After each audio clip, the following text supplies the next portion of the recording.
Hey, ladies and gentlemen, this is Carmine Sabia for Explain America, and there have been two horrific attacks on ICE agents and Border Patrol agents this month, and now a Democrat finds herself in serious legal jeopardy.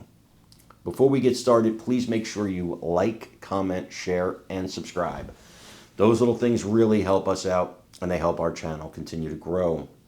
Over the July 4th weekend, you may not have heard of this, but about 10 to 12 Democrats, liberals, I should say, were firing their firearms, I can't say the word here, at ICE agents. They actually struck a police officer. And I saw pictures of them today, and they look exactly like you think they would look. Typical liberal look, right? Typical, I'm living at home with mommy in the basement playing video games all day look. And they were finally arrested. And then just yesterday or the day before, Border Patrol agents were fired upon, and they were attacked. That is yesterday. And on the same day, Los Angeles Mayor Karen Bass was yelling, screaming at ICE officers to get out of Los Angeles. And they should have. They could have arrested her right there. Now, Tom Homan, the Border Bazaar, has said he's not putting this out of the question. They don't want to arrest these Democrat politicians because they feel like the Democrat politicians want to be arrested, so they get that viral moment. But Karen Bass, in this instance, was actually interfering with law enforcement. She was obstructing. She wasn't arrested, but they're talking about possibly arresting her. And I got to tell you, I think they should.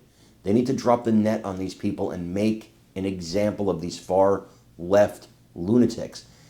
And listen to who she was protecting.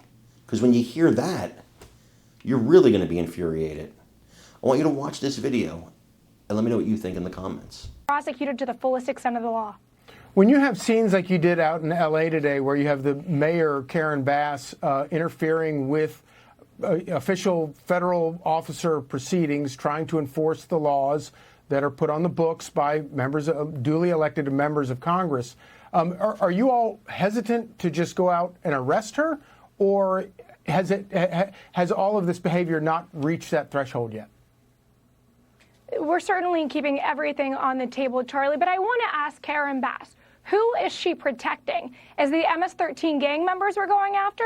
Is it the child rapists? Is it the drug traffickers? Which of the violent criminals who are terrorizing Los Angeles streets is she trying to protect? Because it certainly is not American citizens or her own constituents. We know that in the past 150 days under President Trump and Secretary Noem, we've arrested almost 600 known or suspected terrorists, 2,700 members of Tren de Aragua. And for viewers who are not familiar with Tren de Aragua, they're a vicious, highly sophisticated gang who kills, rapes, and maims Americans for sport. They enrich themselves by sex trafficking young women. They have walked with impunity on America's streets for 4 years, and under President Trump, no more.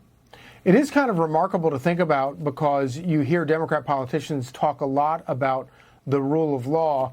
Well, of course, these ICE officers are just the tip of the spear. They are simply enforcing the very laws that are on the books that have been enacted by elected officials, by elected members of Congress. And when I look back at all of the immigration laws that ICE is enforcing right now, I don't know any of these laws that have been on the books for a long time that weren't enacted without support from many sane Democrat lawmakers. Exactly, Charlie. And further, these ICE enforcement officers, our CBP, Border